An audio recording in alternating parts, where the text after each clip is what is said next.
and we have to really escalate the noise we make so that we'll be heard.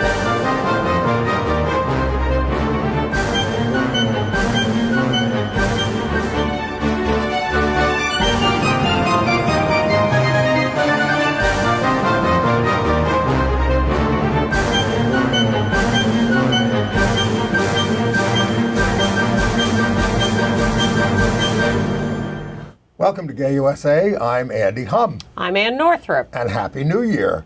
This is a special edition of Gay USA for the New Year, in-depth conversations with two of the most dedicated gay and HIV/AIDS activists you'll ever meet. Tom Viola of Broadway Cares, Equity Fights AIDS, and our associate producer, Bill Bahlman, whose gay activism goes back to the early 1970s and whose HIV/AIDS activism goes back to the dawn of the AIDS pandemic in 1981. Both also happen to be long-term survivors of HIV. But we start with Tom Viola, a native of Pittsburgh, as he steps down from his remarkable leadership at Broadway Cares for 36 years of aiding not just people with AIDS in the Broadway community, but hundreds of thousands of people in that crisis and many other subsequent crises. Welcome, Tom. Thank you, Andy and Ann. Thank you for coming in. I'm thrilled to be here. Now, your service was to the organization was celebrated in December at a star-studded event. You're a modest person, but do you accept that you've made a tremendous difference with your team? I do, absolutely, and I'm very proud of it. I just discovered, I think years ago, that we could actually accomplish more, both as a fundraising organization, as a grant-making organization, around the advocacy that we do, if I sort of step back and work more behind the scenes than feeling like I need to be in front of the parade. Well, maybe you personally, but Broadway Cares has a great reputation and visibility, and you've created that. Where did that all come from?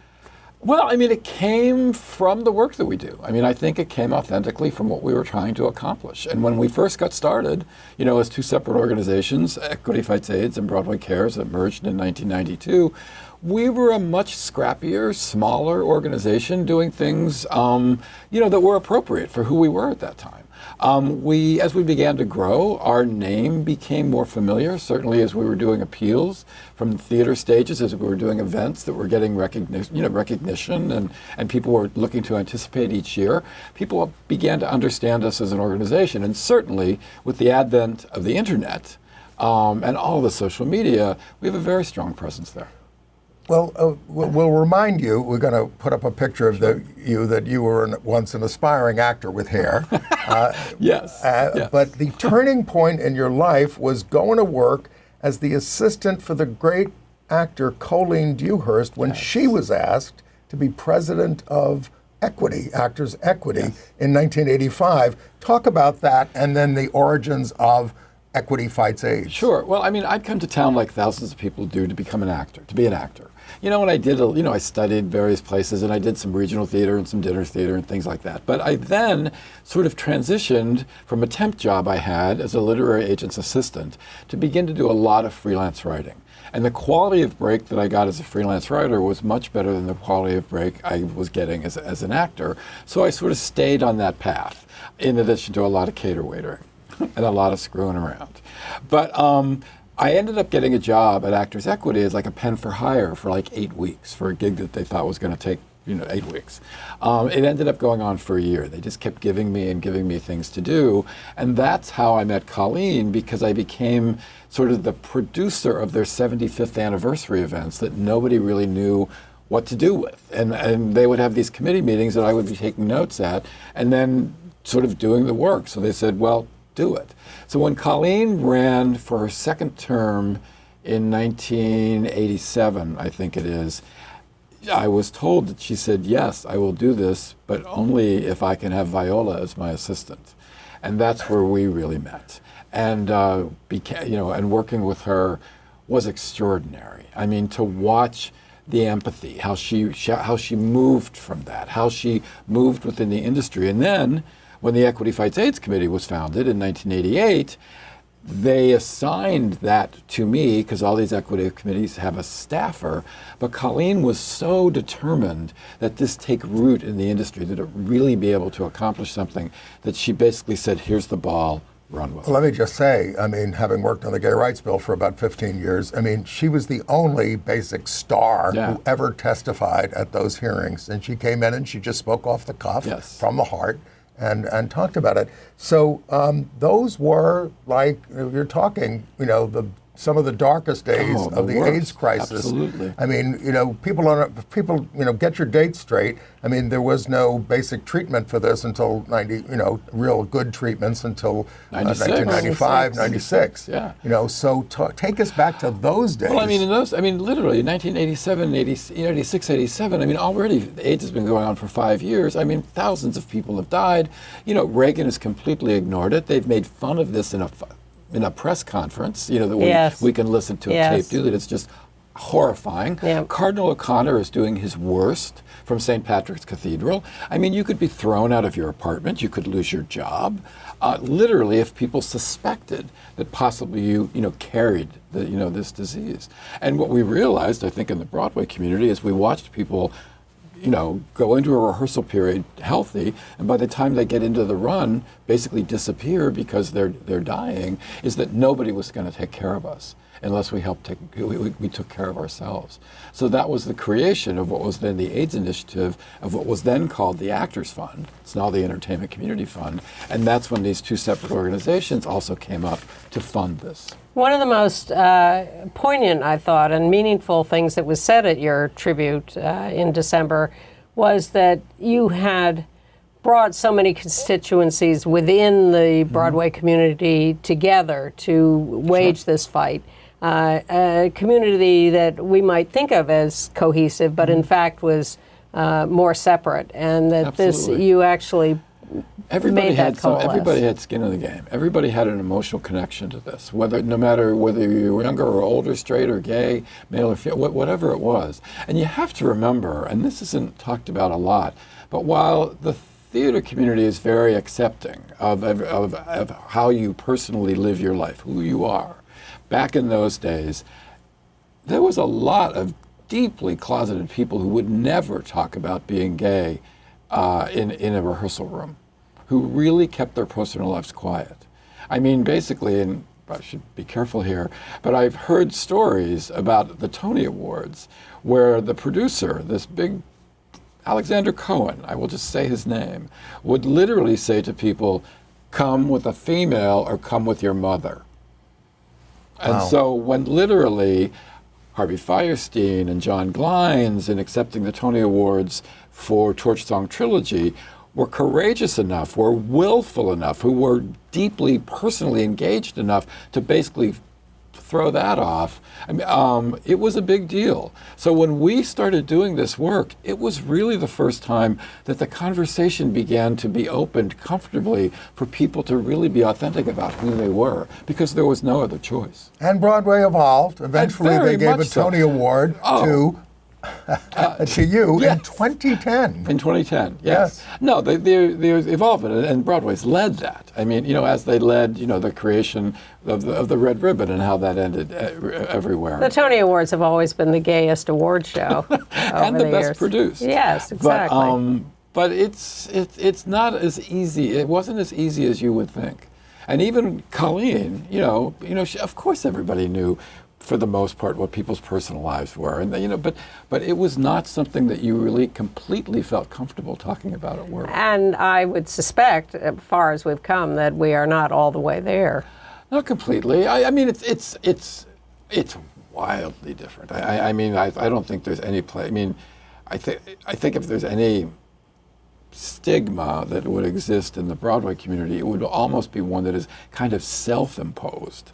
Oh, than sort of feeling like the industry is feeling that way. But talk. I mean, so you are this organization mainly, committed to AIDS in the beginning, and things come along, and then things change a bit in 1996. Yes. With the Phyllis Newman Women's Health Initiative. Yes. So you expand, and yet you never and still haven't abandoned the AIDS. Not at all. Well, what that's about, it's now called the Entertainment Community Fund. But when the Actors Fund created the Phyllis Newman Women's Health Initiative in 1996, the women in the theater community, the women in the Broadway community had been so instrumental in helping us find our feet, in being engaged in the fundraising, in making this possible at all, that literally it felt like a moral imperative to me that when this was created for them, how could we basically say, oh, well, that's not what we do. So we were the first grant to the Phyllis Newman Women's Health Initiative. We award them now $800,000, $1 million a year. But that was the beginning of the expansion that now includes every program that the Actors Fund. And talk about them. Talk about what, what's in your... The Entertainment Community Fund is a safety net of social services for everyone in the entertainment industry and performing arts. It's emergency financial assistance. It's the Friedman Health Center on 7th Avenue and 49th Street. It's what's called Artists Health Insurance Resource Center, which helps people determine what their health insurance needs are and how to cobble that together. It's the AIDS Initiative. It's senior services. It's addiction and recovery services. There's literally about, I think there are now 14 programs, including the Broadway Flu Shot program that Broadway Cares funds with the Entertainment Community Fund. Last year, we awarded them $6.5 million. Since 1988, it's literally over $146 million. And it's not just in New York. No. They have an office in Chicago, also in Los Angeles, and they have outreach to everybody in the entertainment industry, really across the country. And you're also one of the few organizations that, without hesitation or, whatever, is willing to fund activism. Yes. Well, that's very much due to being mentored by our good friend Roger McFarlane. Yes. I mean, I literally, when we merged in '92, Roger was the first director. He was the first director of Broadway Cares. When we merged, he was the executive director of Broadway Cares Equity Fights AIDS, and our desks literally sat opposite each other. So I watched Roger in action. I mean, I literally learned from him to what he used to talk about, tolerating ambiguity. Which allows you to then make often better decisions than rushing into a decision. I remember him telling me in terms of the Actors Fund and the AIDS Initiative that there were folks we got over there because, Tom, we're going to try to take care of the activists. And you have. And we have. And there's organizations that we fund, whether it's through Fractured Atlas or possibly through TAG, because it's important. When we funded, the work of ACT UP, I remember there was some reporter somewhere that found out about this somehow and was literally putting the microphone in front of people down in the TKTS booth saying, what do you think about Broadway Cares funding ACT UP? Well, of course, put like that, you can imagine what some of the responses were. When they interviewed me, I said, well, what the f*** are you talking about? I said, ACT UP is basically going to make possible what is going to help all of these organizations that we fund. So, of course, we would do that, right? But you do $10 million annually to 471 community-based AIDS service organizations. Yeah, there's about 470 organizations. Last year, we awarded all those organizations of all variety and sizes, all categories. $8.6 million. Yeah. And since 1988, it's been about $162 million. And the work will continue, even though you are transitioning out. You've officially retired, but you're consulting for a while. Yeah, I'll be consulting specifically around the grant making. Danny Whitman, who's stepping up as our executive director, is terrific. And I have worked with Danny for 15 years as our director of development. Danny really understands how we work within the community, how it's so based on personal relationship, how we fit between so many union rules and contracts with the great support of the theater owners and producers. But that's a very delicate path to tread, and Danny understands it. And Lilias White said from the stage at your tribute, we're still going to be out there with the red buckets. Yeah, that's the heart and muscle of everything we do. I mean, we have a great development department. We have a major donor program. I mean, we do all kinds of special events. There's all variety of things, but those appeals are what it's all about. You recruited a waiter named Jonathan Groff to carry red buckets at the shows long before he was a star. He was like 19 years old. He was a waiter, and he was waiting on me at Chelsea Grill, and he was talking about being an actor, trying to get himself started. And I said, well, you should come over and volunteer for us. You'll meet all kinds of people. And you'll see the last act of every Broadway show. Not so much. You're there for like the last 10 minutes. But Jonathan is now a trustee. He's a Broadway Cares trustee. And you've done a lot of red bucket work. We all do it. We all. And we'll talk about the interaction with the theater goers. Well, I mean, it's amazing. When we first began to do the appeals, the casts very, very much came around in the lobby, often in costume. That's speaking to, I think, what was the trauma of what was going on. People were so engaged and determined that we were going to do something about this. Over the years, as medications have come into play and people are not as necessarily, if you're insured, getting sick, certainly not dying, it becomes about PrEP and avoiding the virus. You know, the backstage coming around to the lobby became more difficult to actually accomplish.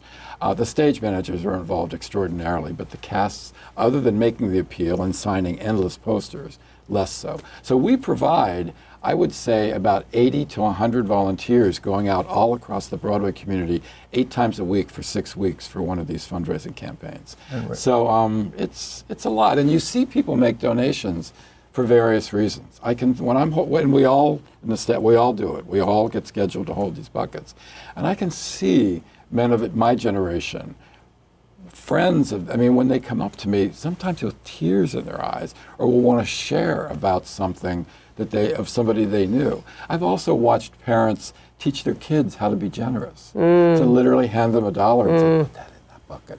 I've seen people who really just want the signed poster from Wicked and I could weep blood about the fundraising we're doing, but they want that signed poster, and it's the best subversive fundraising you'll ever see. Or Hugh Jackman selling the shirt off his back. Yes, no, exactly. Exactly. It was a tremendous fundraiser. Oh my God, Hugh's raised millions and millions of dollars for us. Doing those appeals and then doing those special auctions. But you also do some of the most fun events of Broadway, or really some of the best shows on. No, I'm not, because I'm a critic and I go to Broadway. But the Easter Bonnet Competition, the Red Bucket Follies, Broadway Bears, Broadway Barks, the Broadway Flea Market and Auction. Broadway These are great shows. Thanks. Yeah, we're busy. There's a lot, and annual event. There's a lot of smaller events that happen too. I've often said the best thing I ever saw on Broadway was Patti LuPone being interviewed by Seth Rudetsky. Oh, what a night! That was a fabulous night. Patti was on fire, and Seth was the perfect foil for her. It was the greatest. It was a great night. And that was a Broadway Cares event. Absolutely. Yeah. Absolutely. Whoa. Do it again. And you get all this volunteer Broadway, talent. How do you make that happen? We try to tell the story, I think, of how we can take care of each other and ourselves by doing this. I mean, I lead when I go backstage with the story that I've been a client at the Actors Fund.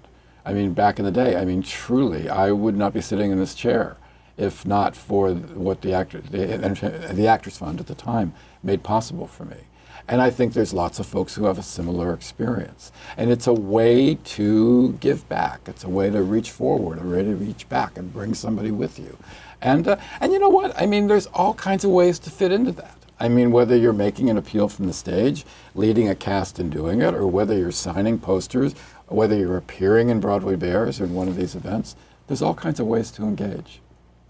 Well, I think I hear you say that, but I think what is so clearly evident to people, to me certainly, I'm sure to Andy, is your heart and your generosity and your sort of all-encompassing welcoming of everyone.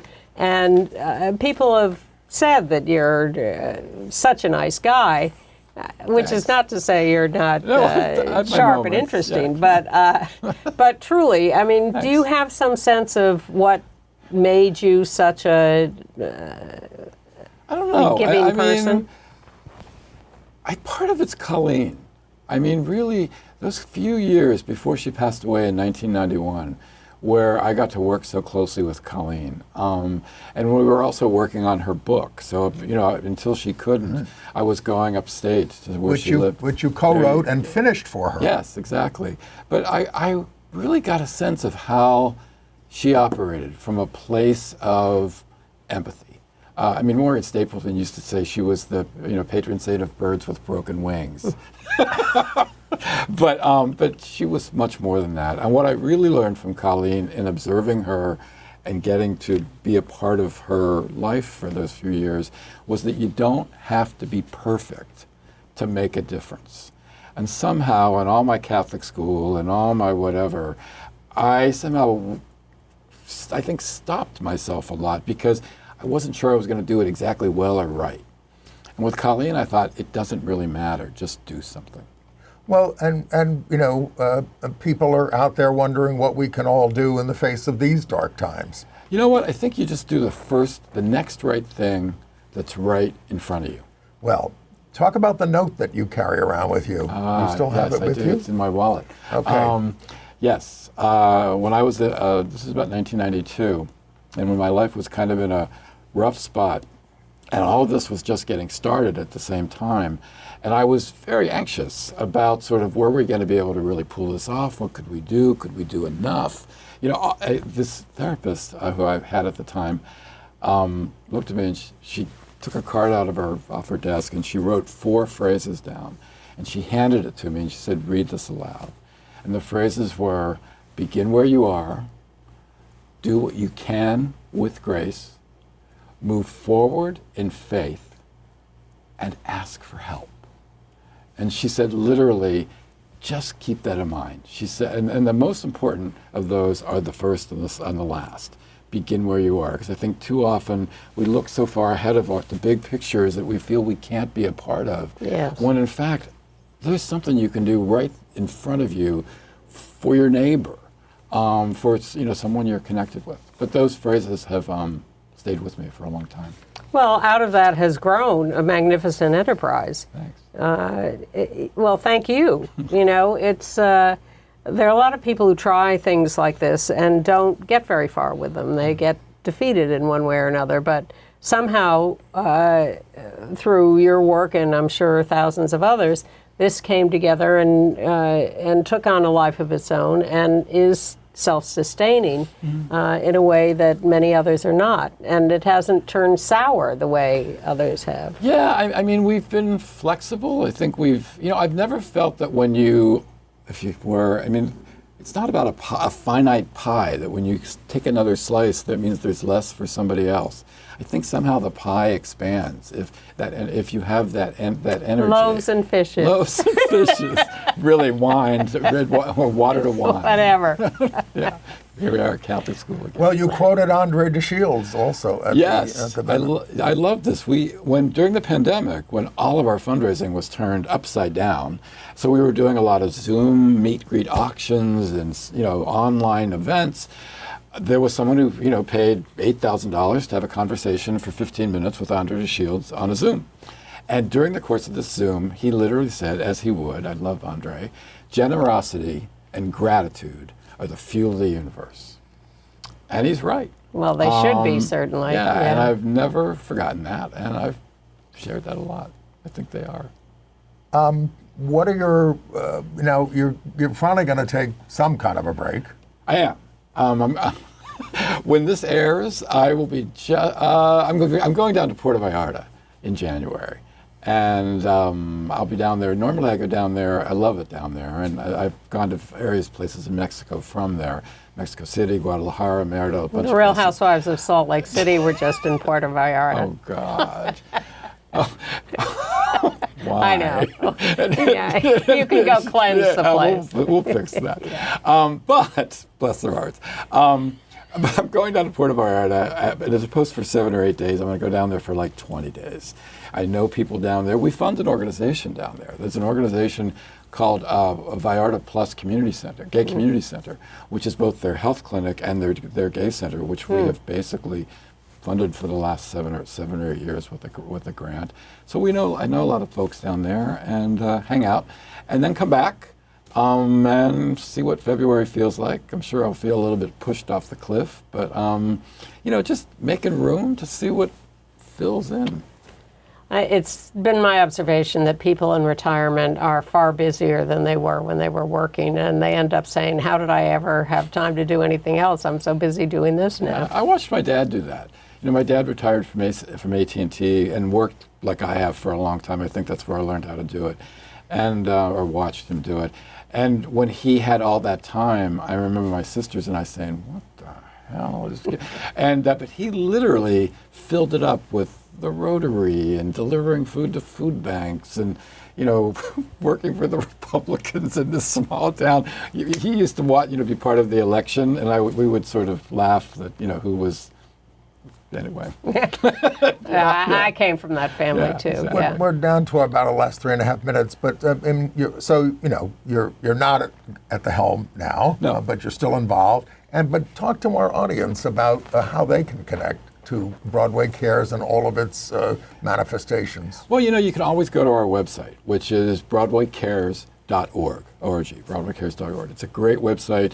There's all kinds of archival events and videos, but there's also a lot of news about the grant making that we're doing, about whatever that is. When there's a grant round, whether it's the food services grant round or the emergency assistance, the stories are right there. You can also make donations there.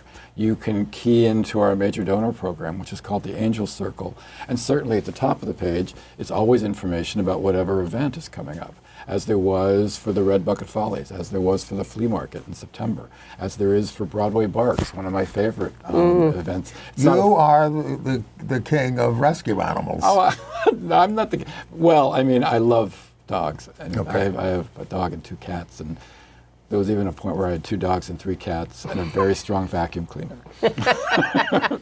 But they could volunteer and be holding the red buckets. Exactly, and that's a big curtain adopt-a-thon. But truly, that's true. We have a bucket brigade that is essential to the appeals that we do twice a year for 6 weeks. So literally, if check out the website, come join us, hold a bucket in the lobby.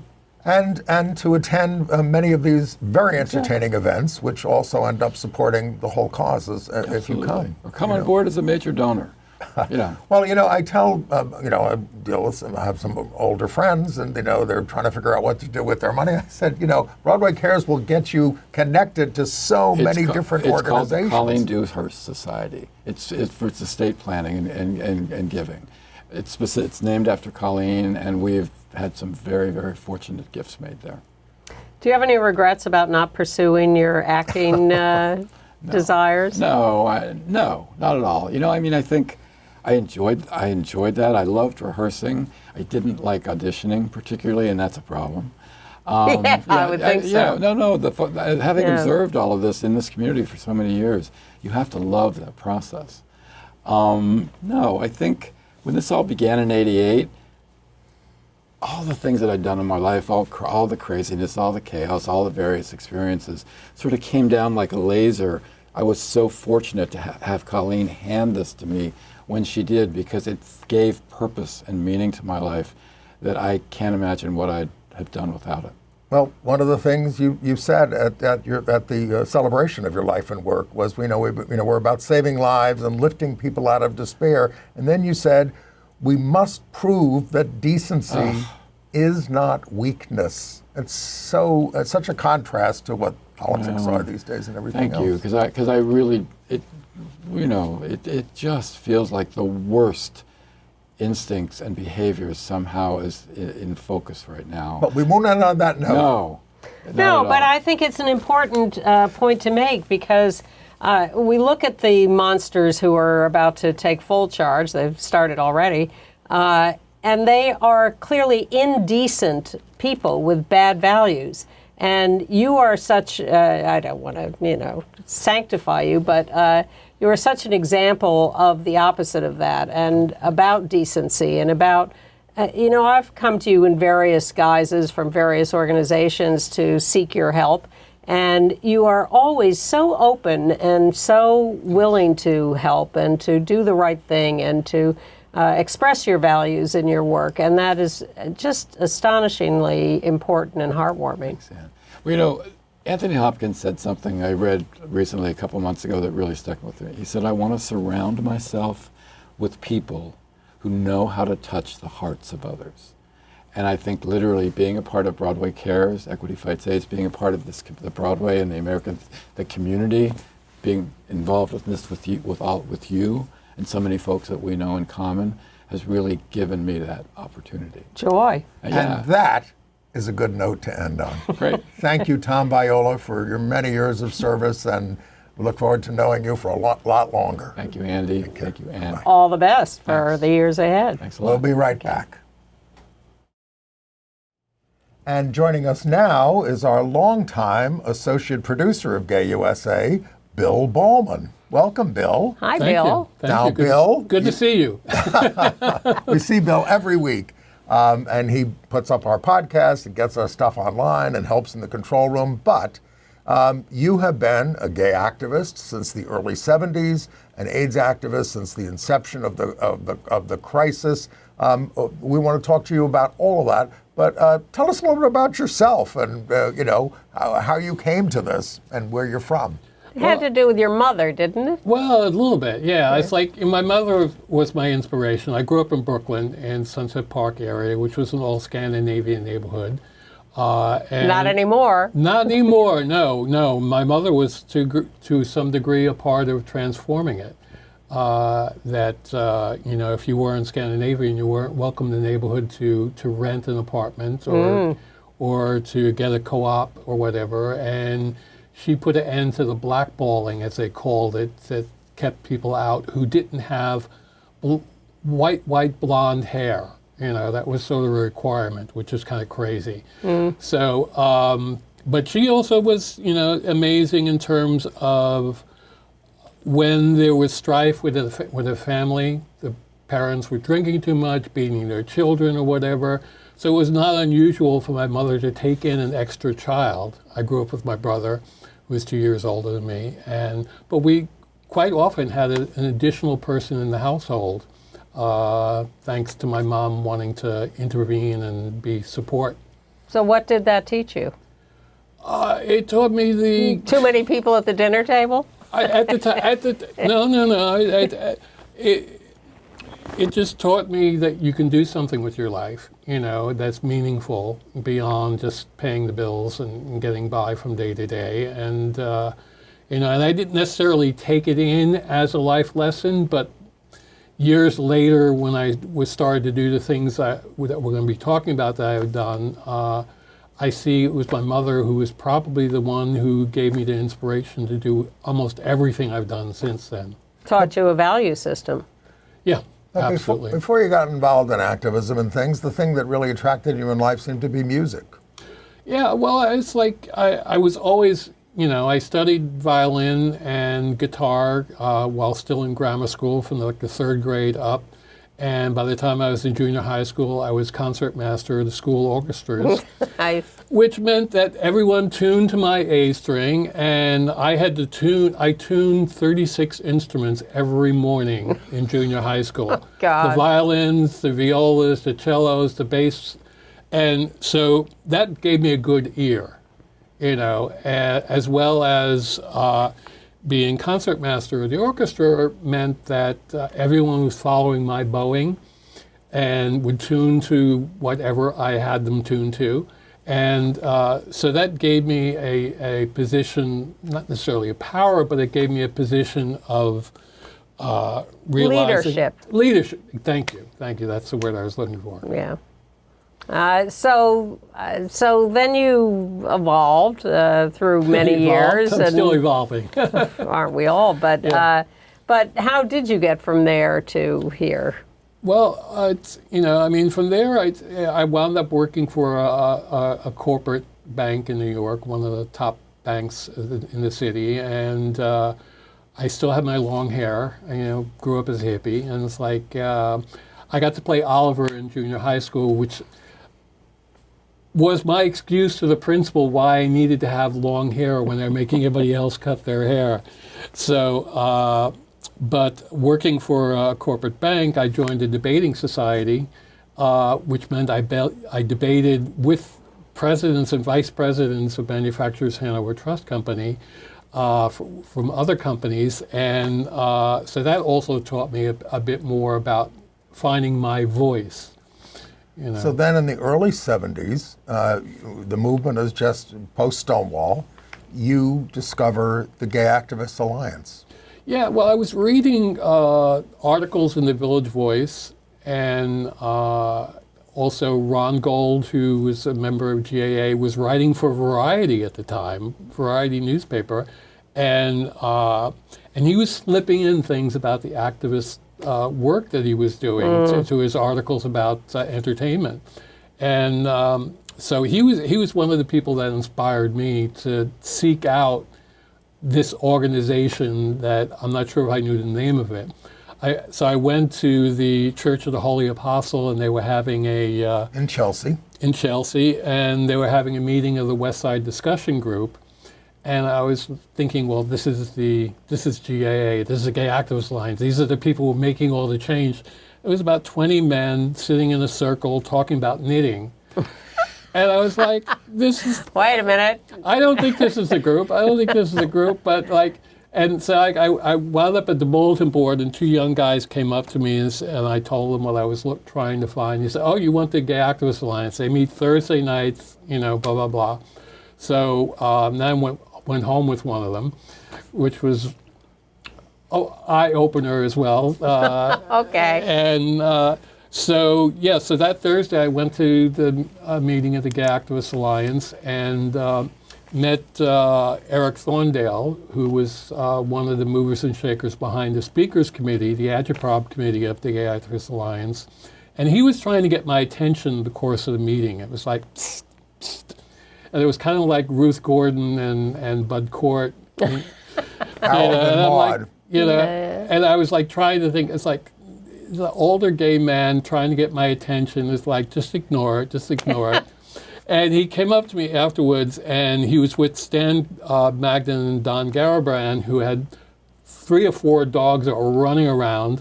And actually he saw I was young, good looking, potentially a good speaker. He wanted me to join the Speakers Committee of GAA. I see. But anyway, he invited me back to his apartment in the Upper West Side. I lived on the Upper West Side at the time. And between the time we got to his apartment at 10, 11 o'clock at night after the meeting till 6 o'clock in the morning, we ate Middle Eastern food that he had prepared in his little tiny kitchen, great cook. And we talked about the movement and the history of the gay movement. So by the time which was very young at that point. Yeah, which was very young, but I got to know who Arthur Evans was. I got to know Jim Owls. I got to know Marty Robinson, Morty Manford, through what Eric told me. So when I left at daylight, leaving his apartment, I was fully equipped and knowledgeable about our history.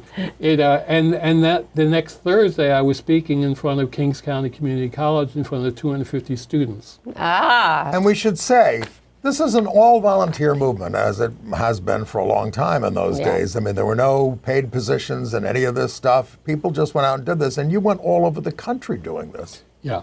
Well, I became, got involved not just with the Agitprop Committee, the Speakers Committee, I also got involved with the Community Relations Committee, which was responsible for working with all the various gay groups in New York City, and I met Kevin Gillespie and... But what kind of groups would ask you to speak around the country, and what did they want to know about?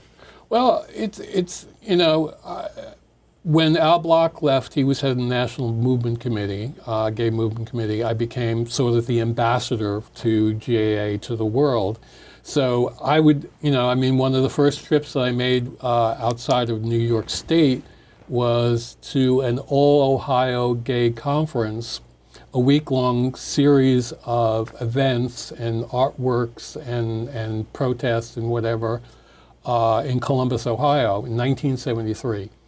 And that was amazing because I remember met a lot of really amazing people there, and people were there from Kentucky, from Lexington, Kentucky, because it's kind of on the border there to Columbus. Yeah. So it merged those two cultures together, and I got to meet wonderful people working in Ohio and in Kentucky.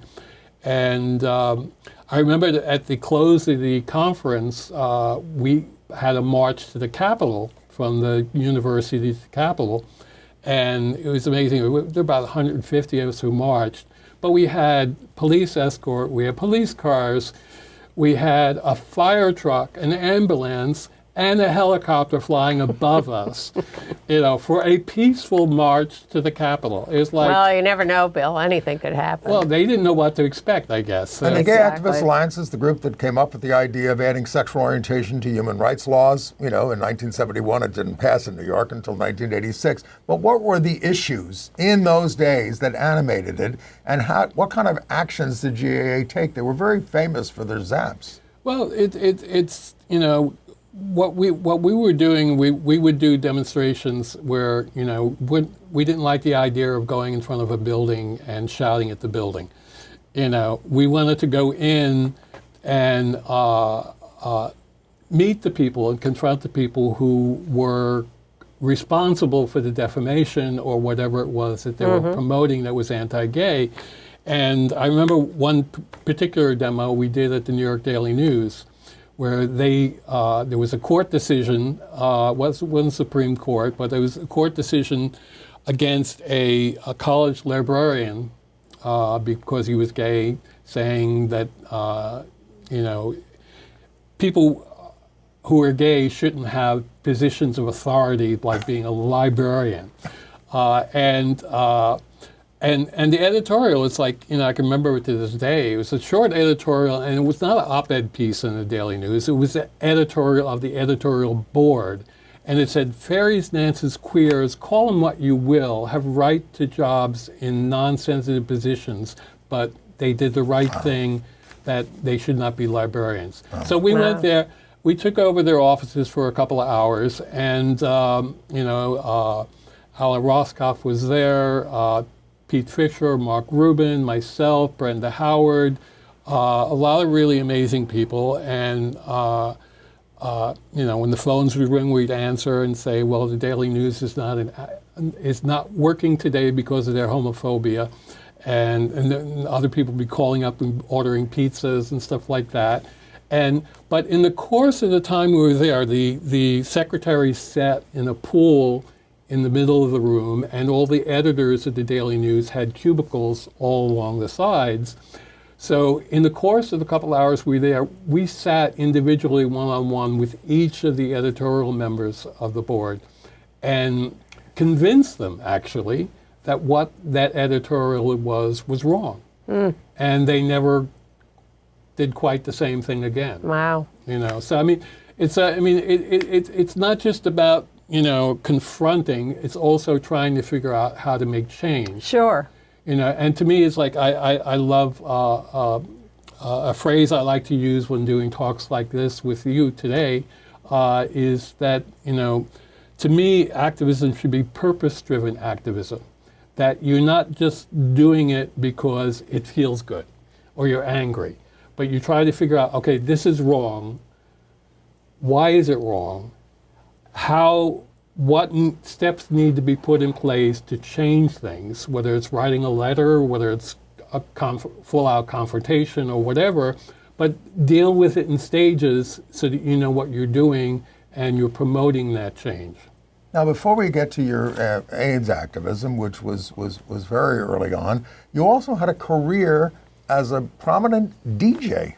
Yeah, I kind of fell into that by accident. It's like, I DJ'd at the Gay Activist Alliance Firehouse a couple of times. Now, the Firehouse was almost like our first gay community center, but it burned down at one point early Someone on. torched it. Somebody torched it, But that's not why they called it the Firehouse. No. It was actually a firehouse. It was actually a firehouse that we rented. And we had Saturday night dances that paid for all the activities of the Gay Activist Alliance. This was a very liberating atmosphere for people after the darkness of the gay bars and not being allowed to touch each other and all that kind of stuff. Well, absolutely, and the firehouse dances were the place to go to dance, right? Regardless whether you were gay or straight, they were because it was the breaking of a new music that would eventually become disco. It was kind of rhythm and blues, soul, whatever. And me and my friends who were more rock oriented, we figured, well, we should do a rock dance on a Friday night. So we did. There were lesbian dances every other Friday night, and the Friday night they weren't doing, and we did the rock dances. So we had the two dances going each week, and I was playing glam rock, David Bowie and T-Rex and the early Rod Stewart and Rolling Stones when they had really still had something to say. But you worked at Club Hurrah in 1980, and you also had a residency at the Anvil. This was a very notorious gay bar. Well, the thing is, my brother opened up a record shop, and he came to me with two punk records from England, and said, "Bill, listen to these. If you like them, come work for me." Wow. I listened to him. The next night, I went to work with him. And so he established a very important punk new wave record shop on McDougal Street in New York City. And we were the first to have turntables in the store to play records for people. And we had the cutting edge, because he was going to England all the time to see bands and to bring records back and whatever. And through that, I wound up DJing for the New York Dolls for a private party in a loft. And one of the DJs at Hurrah, she said, "Bill, I heard what you did the other night. Have you ever thought about working here?" And I was like, "Really?" And it's like, told my friends, and they were like, "Bill, do it, do it, do it." And you also said that you think this was part of your activism, bringing together East Village performance artists and West Side, who were mostly black and Latino. Well, the drag performers. Well, the punk and new wave grew out of the anger about the conservatism in America and the Margaret Thatcherisms in England, and so it was very angry, and it was music that said something. And it was all brand new music, because synthesizers was just coming on board, so it was a new sound. Every new record was a new sound, as opposed to just being the same old thing. And so then when I was working at Hurrah 3 nights a week, Tanya Ransom, who was a drag queen at the Anvil, was lighting up the crowd with her rock interpretations of Nina Hagen on stage in drag. And I was seeing the disco clones who were there kind of going through the motions. And then when she came on stage with this ball of fire and power and the music, people came alive. And, so she said, "Bill, why don't you DJ here?" And it's like, so I got a one spot, and then they welcomed me to come back in. And within a short period of time, it was every week for the next 4.5 to 5 years, which was really great, because the West Side, the regular performers at the Anvil were mostly black and Hispanic, and were doing disco stuff and whatever, and there were East Village performance artists who were part of the new wave scene, the punk scene. I was managing or producing the shows at 4:30 in the morning, and I got to merge those two cultures by having them take turns on stage, and it was just wonderful for me to just kind of watching it all go down, and watching these very diverse performance artists watch each other and learn from each other and get to know each other and grow, and that's one of the things that besides the fact that people like Billy Idol, Jimmy Somerville from Bronski Beat, Freddie Mercury were at the Anvil all the time for my new wave nights. Wow. And Visage, a group called Visage in England, they actually came out with an album called The Anvil. And the lyrics of the song "The Anvil" is "The Anvil, the nightclub school," and the two guys who were Visage, they actually opened up a club in England, in London, called the Blitz, based on what I was doing at Hurrah. Now, Bill, we've got to get onto your AIDS work, because it was seminal. I mean, the AIDS crisis reveals itself to us in 1981. Basically, we learn about it. And how soon do you get involved, and what do you do? Well, I was, in around 85 or so, the new wave scene was changing. Madonna taught people you could make a ton of money from the club scene, as opposed to doing art and then money came in. Money became one, art secondary. So I was beginning to get dissatisfied with the club scene at that point. And so And we have a picture of you at a 1983 AIDS candlelight vigil, so you were involved very early on. Well, I was paying attention, and I was, I don't know too much what my involvement was back then, but by around 1985, I was seriously thinking what I had done with the Gay Activist Alliance taught me how to change the world, and I saw that there were incredible deficiencies in terms of what was being done to help people with HIV, and the dying was all around us, as we all know. You got involved with the Coalition for Lesbian and Gay Rights, which I was involved with as well. We have a picture of you protesting the Hardwick decision, which held up the sodomy laws as constitutional back in '86. Yeah. We're the committee, actions committee in the CLGR that put together that demonstration. I remember showing up at that demonstration, and there were like about 30 people, and we'd worked really hard on putting it together. And by the time 4 o'clock rolled around, there were like 1,500 people. This was protesting Warren Berger, I believe. Chief Justice Berger was being honored at the American Bar Association at the New York Hilton. And Buddy Noro and I said, we need to move people from that rally to, most groups want to do rallies as opposed to protests. Yes. And, civil disobedience was kind of not very much done at the time, like we did in GAA. And like the civil rights movement and many others did beforehand. Yeah. So that was one of the things that got us into wanting to form our own group, is because I remember Eleanor Cooper from the Coalition saying, well, once we moved from the rally to Lincoln Center where Berger was having dinner, it was no longer going to be a CLGR action. Oh. I mean, the way it was explained to us. So we had to take that on as and made it feel like, okay, we need to form our own group. So talk about, and this is big, the formation of the Lavender Hill mob to deal with the AIDS crisis and really start AIDS activism before ACT UP. Yeah, well, there was a core group of us in GLAAD, working with Jamie Bauer and Bruce Michael Gelbert and others, and we would make proposals to in the Swift and Terrible Retribution Committee, and it would go to the board. The board would say, no, you can't do that. And Jamie would figure out a way for us to do it anyway, and then the board would take credit for it. And so at one point, myself, Buddy Noro, and Marty Robinson and Henry Yeager said, let's form a group. And Buddy came up with the name Lavender Hill Mob from the Alec Guinness film. I was going to say, just like the Alec Guinness film. Yeah, we're bungling is like, and Marty would say, it's like, if we do something wrong, we're just a mob. But we never did anything wrong, which is amazing, because we were striking out in ways that the mainstream AIDS organizations were not doing. Yeah, because you had the guts to be free and say what needed to be said and do things that were effective. But the community loved us. Of course. When we had a booth on Gay Pride Day, it's like everybody, oh, we love the Lavender Hill Mob, blah, blah, blah.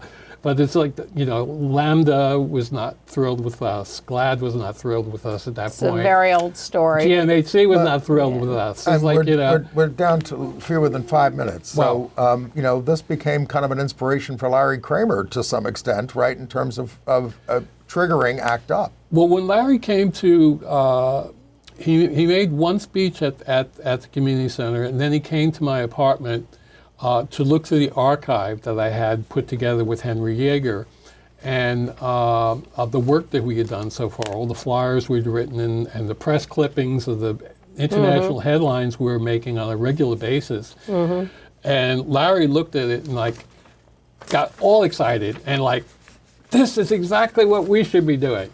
And he says in his speech, that's in the report to the Holocaust, one of the early speeches that ACT UP, that the Lavender Hill Mob can't do it all by themselves, which of course we couldn't. We did our best, but we were like 5 or 6 people. And we were doing major demonstrations. Right. But we taught ourselves how to read research protocols with experimental new drugs, and how to critique them, and how to make them safer for the patients who are enrolling in the clinical trials, that they're not put at undue risk, that they're not being overly monitored with blood work, but not be under-moderated, that there be the equipoise where either arm of a drug trial could potentially be as significant in terms of helping the patient as the other, even if that was placebo.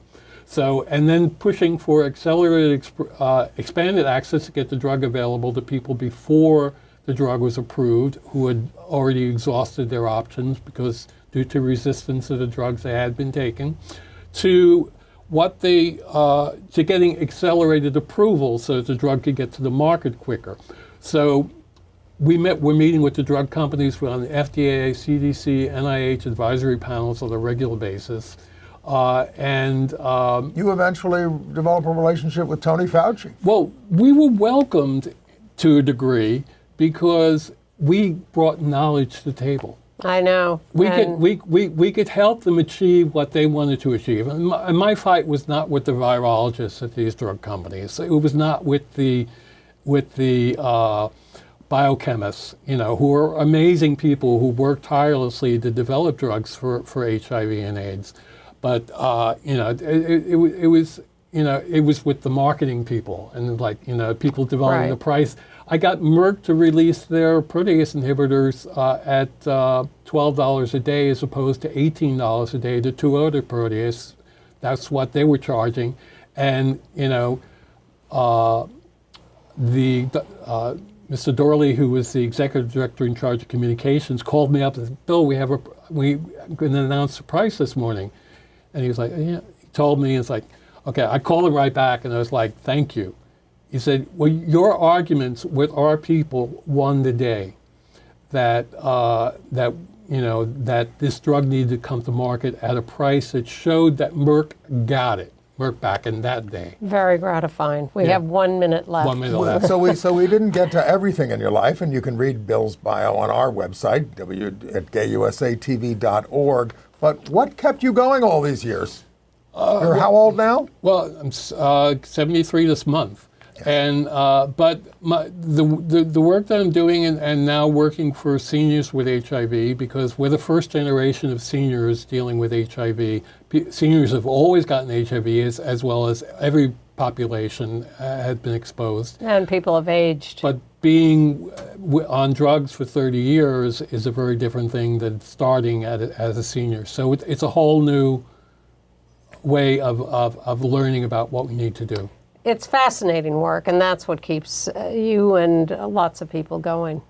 But we are now in our last 20 seconds of this program, so thank you. Thank you for the work you've done with us for 20 years. Thank you for the work we've all done together in the movement. And this has been our special New Year's program, and we hope you'll all continue to tune in. We'll be back next week with the regular news. Happy New Year.